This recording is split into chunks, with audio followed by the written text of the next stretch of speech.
মহাকর্ষ বা গ্র্যাভিটেশন ফিজিক্সের খুব চমৎকার এবং গুরুত্বপূর্ণ একটি কনসেপ্ট।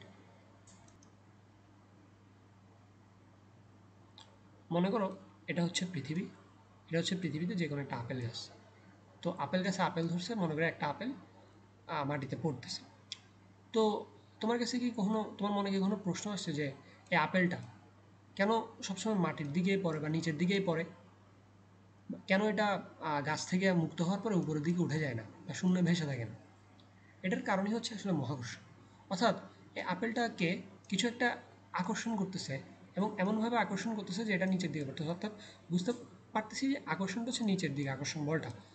ঠিক আছে? সো আসলে এখানে কি হচ্ছে, আমরা জানি যে পৃথিবী আপেলটাকে একটা নির্দিষ্ট বলে নিচের দিকে আকর্ষণ করতেছে, তাই আপেলটা মাটিতে পড়তেছে এবং এটাই হচ্ছে আসলে মহাকর্ষ বলের একটা উদাহরণ। বা তুমি আমাদের নিজেদের কথাই চিন্তা করতে পারো যে এটা হচ্ছে, মনে করো আমি, এটা হচ্ছে পৃথিবী। তো আমি স্বাভাবিকভাবে ভূপৃষ্ঠে দাঁড়ায় আছি বা ভূপৃষ্ঠের সাথে লেগে আছে। আমি কেন আকাশের দিকে বা উপরের দিকে বা শূন্যে ভেসে থাকতেছি না বা ভেসে যাচ্ছি না বা উপরের দিকে উঠে যাচ্ছি না বা পৃথিবীর নিচের দিকে একেবারে ঢুকে যাচ্ছে না কেন? কারণ হচ্ছে পৃথিবী এবং আমার মধ্যে একটা আকর্ষণ বল আছে এবং এটা হচ্ছে ব্যালেন্সে আছে। এই কারণে আমি হয়তো ভূপৃষ্ঠে স্বাভাবিকভাবে হাঁটতেছি, চলাচল করতেছি, কিন্তু উপরের দিকে উঠেও যাচ্ছি না আবার নিচের দিকে নামতেছিও না। সো এটাই হচ্ছে আসলে মহাকর্ষ বল, যে আমি এবং পৃথিবীর মধ্যে একটা আকর্ষণ বল আছে এবং এই আকর্ষণ বলটা হচ্ছে এক প্রকার একটা মহাকর্ষ বল।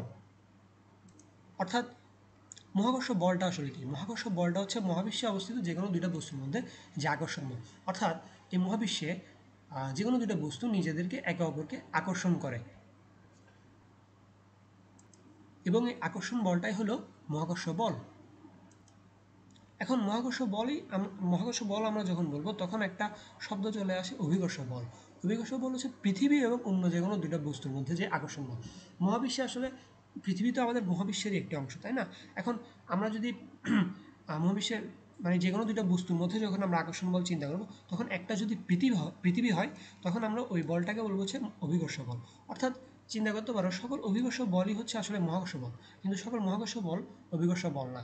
অর্থাৎ আমরা যদি মনে করো সূর্য এবং হচ্ছে মঙ্গল গ্রহের মধ্যে যে আকর্ষণ বল সেটা চিন্তা করি, সেটা হচ্ছে একটা মহাকর্ষ বল। বাট বা মহাবিশ্বের অন্য যে কোনো দুটো বস্তুর মধ্যে আমরা যদি যে কোনো একটা আকর্ষণ বল চিন্তা করি, যেখানে যে দুটার মধ্যে আসলে পৃথিবী নাই, ওইটা হচ্ছে আসলে মহাকর্ষ বল। আবার আমরা যদি পৃথিবী আর চাঁদের মধ্যে যে আকর্ষণ বল, বা পৃথিবী এবং এই যে আমরা এই সিনারিওর ক্ষেত্রে পৃথিবী এবং আপেলের মধ্যে যে আকর্ষণ বল, বা পৃথিবী এবং তোমার বা আমার মধ্যে যে আকর্ষণ বল, সেটা হলো আসলে একটা অভিকর্ষ বল। সো আসলে মহাকর্ষ বলের আসলে অনেক উদাহরণ হতে পারে আমাদের আশেপাশে যা আছে সব জায়গায় আসলে মহাকর্ষ বলটা বিদ্যমান। ঠিক আছে? যেমন আমি এই যে বললাম এই উদাহরণটা, যে আপেল আর পৃথিবীর মধ্যকার যে আকর্ষণ বল, বা আমরা নিজেরাই যে ভূপৃষ্ঠে স্বাভাবিকভাবে চলাফেরা করতে পারতেছি, এটারও একটা কারণ হচ্ছে মহাকর্ষ বল।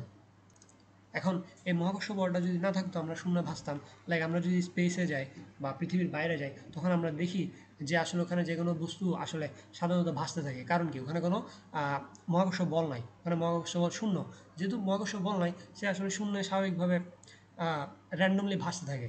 ঠিক আছে? তার মানে ফিক্সড কোনো সারফেস নাই যার সাথে সে আসলে ব্যালেন্সে থাকবে বা লেগে থাকবে। বা চিন্তা করতে পারো যে একটা মনে করো টেনিস বল, তুমি আকাশের দিকে একটা বলকে ছুঁড়ে মারলা, বলটা ডেফিনেটলি নিচের দিকে একটা সময় এসে পড়ে পৃথিবীর সার্ফেসের দিকে। কারণ কি? ওই বলটাকে হচ্ছে পৃথিবী একটা নির্দিষ্ট বলে আকর্ষণ করতেছে, তাই সেটা নিচের দিকে পড়তেছে। এখন এই আকর্ষণের বলটা যদি না থাকতো, ওই বলটা কখনো মাটিতে পড়তো না। টেনিস বলটা আসলে কখনো মাটিতে পড়তো না, সেটা হয়তো শূন্য ভেসে থাকতো একটা নির্দিষ্ট উচ্চতা ওঠার পরে, বা শূন্যে আসলে কোনোখানে চলে যেত। বা আমরা বা আমি যে বললাম এই যে আমাদের আমাদের এবং পৃথিবীর মধ্যকার যে আকর্ষণ বলটা, এটাই কিন্তু আসলে ওজন, তাই না? এটা কিন্তু আসলে ওজন, আমরা জানি। অর্থাৎ পৃথিবী আমাদেরকে যে বলে আকর্ষণ করে, এবং আমরা ওজন সমান আমরা জানি হচ্ছে mg। অর্থাৎ এখানে জিটা কি? এটা হচ্ছে অভিকর্ষজনিত ত্বরণ। অর্থাৎ পৃথিবী আমাদেরকে যে ত্বরণের নিচের দিকে টানতেছে। তো এই যে আমাদের ওজনটা এক্সিস্ট করতেছে, কেন এক্সিস্ট করতেছে? কারণ একটা নির্দিষ্ট বল আছে, পৃথিবী আমাদেরকে একটা নির্দিষ্ট বলে টানতেছে, তাই আমাদের ওজনটা এক্সিস্ট করতেছে। এখন বলটা যদি না থাকতো, ত্বরণটাও থাকতো না। ঠিক আছে? ত্বরণ না থাকলে আমাদের ওজন থাকতো না। তার মানে আমি যেটা বলতে চাচ্ছি, এটা ওজন থাকার একটা থাকাটা একটা প্রমাণ যে অভিকর্ষ বল আছে। ঠিক আছে? কারণ অভিকর্ষ বল না থাকলে ত্বরণ থাকতো না। ঠিক আছে? বা আমরা আমাদের সোলার সিস্টেমের কথা চিন্তা করতে পারি, যে সূর্যকে কেন্দ্র করে যে 9টা গ্রহ ঘুরতেছে, পৃথিবী, মঙ্গল গ্রহ, শনি, আরও যাই আছে আর কি। তো এই যে সূর্যকে কেন্দ্র করে গ্রহগুলো ঘুরতেছে, কেন ঘুরতেছে? কারণ সূর্য এবং ওই গ্রহগুলোর মধ্যে মধ্যে একটা আকর্ষণ বল কাজ করতেছে।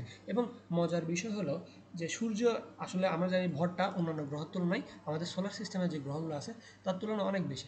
তো সূর্যের ভরটা এত বেশি যে তাকে হচ্ছে কেন্দ্র করে, তাকেই কেন্দ্র করে আসলে গ্রহগুলো ঘুরতেছে। সো এটাও আসলে সূর্যকে কেন্দ্র করে যে গ্রহগুলো ঘুরতেছে, এটাও আসলে একটা মানে মহাকর্ষ বলের একটা উদাহরণ। এবং আমাদের এছাড়া সিলাস্টিয়াল আর যা যা বডি আছে, মানে সিলাস্টিয়াল মানে পৃথিবীর বাইরে যে বস্তুগুলো আছে, তো তাদের মাঝে বিভিন্ন ধরনের বল কাজ করে। ও, যে বলগুলো কাজ করে তার মধ্যে অন্যতম একটা বল হচ্ছে মহাকর্ষীয় বল। তো আমরা ছোটবেলায় পড়ে আসছিলাম যে নিউটনের মহাকর্ষের সূত্র। তো এটা আসলে কি? এটা আসলে মহাকর্ষের একটা হচ্ছে জাস্ট একটা জেনারেল রিপ্রেজেন্টেশন। যে এটা কি বলছিল, যে মহাবিশ্বের যে কোনো দুটা বস্তু কণা পরস্পরকে আকর্ষণ করে, এবং আকর্ষণ হচ্ছে মানে বস্তু দুইটা ভরের গুণফলের সমানুপাতিক এবং মধ্যকার দূরত্বের ব্যস্তানুপাতিক, মানে বর্গের ব্যস্তানুপাতিক, ঠিক আছে? সো এটা যদি আমরা একটু খেয়াল করি, মনে করো হ্যাঁ দুইটা বস্তু আছে, এটা আসলে মহাকর্ষ। তো দুটো বস্তু আছে M1 M2, তাদের মধ্যকার একটা আকর্ষণ বল কাজ করতেছে। মনে করো M1 M2কে তার নিজের দিকে টানতেছে এদিক বরাবর, আর M1কে M2 এদিক বরাবর টানতেছে। এবং মজার বিষয় হচ্ছে এই দুটা বলই সেম হবে, ঠিক আছে? অর্থাৎ এটাই আসলে মহাকর্ষ বল, যে বলে তারা পরস্পরকে টানতেছে, এটা আসলে মহাকর্ষ বল। এবং তো তাদের মধ্যকার ডিস্টেন্স হচ্ছে ডি, ঠিক আছে? তো আমরা হচ্ছে ডিস্টেন্সের সাধারণত কেন্দ্র থেকে আর কি মেপে থাকি। তো যাই হোক, তো যে কোনো দুটো বস্তু আছে M1 M2, তাদের মধ্যকার দূরত্ব হচ্ছে ডি। মানে আমি হচ্ছে এখন এই সূত্রটার একটা মানে প্রমাণ করার চেষ্টা করতেছি, একটা সূত্র আনার চেষ্টা করছি এই কথাটা থেকে। তো মনে করো এখানে প্রথমে বলছে যে তাদের মধ্যকার ভরের গুণফলের সমানুপাতিক, অর্থাৎ দুইটা ভর হচ্ছে M1 M2, তাদের গুণফলের সমানুপাতিক, এবং তাদের দূরত্বের বর্গের ব্যস্তানুপাতিক, অর্থাৎ দূরত্বের বর্গের ব্যস্তানুপাতিক। এখন আমরা যদি এই দুইটা পয়েন্টকে একসাথে করি, তাহলে আমরা লিখতে পারি হচ্ছে এটা। এখন আমরা যদি সমানুপাতিক চিহ্নটা উঠাইতে চাই, তাহলে একটা কনস্ট্যান্ট আনতে হবে। আমরা একটা কনস্ট্যান্ট আনলাম। সো এটাই আসলে আমাদের সেই মহান সূত্রটা, সবচেয়ে মানে মহাকর্ষ বলের সবচেয়ে জেনারেল এবং সবচেয়ে গুরুত্বপূর্ণ সূত্রটা হচ্ছে এটা, ঠিক আছে? তো এটা আমরা সব জায়গায় ইউজ করছি, আমরা জানি ছোটোবেলায় বা এখনও ইউজ করি। তো যাই হোক, তো এটার মানেটা কি? এটার মানে হচ্ছে মহাবিশ্বের যে কোনো দুটো বস্তু M1 M2 যদি ডি দূরত্বে থাকে, তাহলে তাদের মধ্যকার যে আকর্ষণ বলটা সেটা হচ্ছে এফ, ঠিক আছে? ওই বলের মানটাই হচ্ছে এফ, ঠিক আছে? সো এখানে কথা হচ্ছে যে এখানে জিটা কি? জি হচ্ছে আসলে আমরা জানি যে এটা হচ্ছে মহাকর্ষীয় ধ্রুবক, এবং এটার মান হচ্ছে এটা। তো এটার একটা মিনিং আছে, জি এর একটা মিনিং আছে। মিনিংটা হলো, মনে করো আমরা এই সূত্রের থেকে আসলে বিষয়টা চিন্তা করতে পারি। মনে করো একক ভরের দুটো বস্তু যদি একক দূরত্বে থাকে, তাদের মধ্যকার যে আকর্ষণ বল সেটাই আসলে জি। অর্থাৎ আমরা ইন জেনারেল আর কি বিষয়টা চিন্তা করি। অর্থাৎ একক ভরের দুইটা বস্তু যদি একক দূরত্বে থাকে, তাহলে তাদের মধ্যকার যে মহাকর্ষীয় বলটা সেটাই আসলে জি। অর্থাৎ আমরা জিকে হচ্ছে মানে অর্থাৎ এটাকে আমরা একক দূরত্বে রেখে দুইটা একক ভরের বস্তুকে যেই ফোর্সটা পাবো সেটাকে আমরা একটা মানে রেফারেন্স হিসেবে চিন্তা করতে পারি। এরপর থেকে আমরা যদি মানে ভর বাড়াইতে থাকি, দূরত্ব বাড়াইতে থাকি, কীভাবে বাড়তেছে আমরা এক্ষেত্রে চিন্তা করতে পারি না। আচ্ছা, মহাকর্ষের বিষয়টা যদি আমরা বুঝে থাকি, তাহলে মনে করো আমি এখন যেটা বলতেছি, যে মনে করো এটা হচ্ছে আমি, আর এটা হচ্ছে পৃথিবী।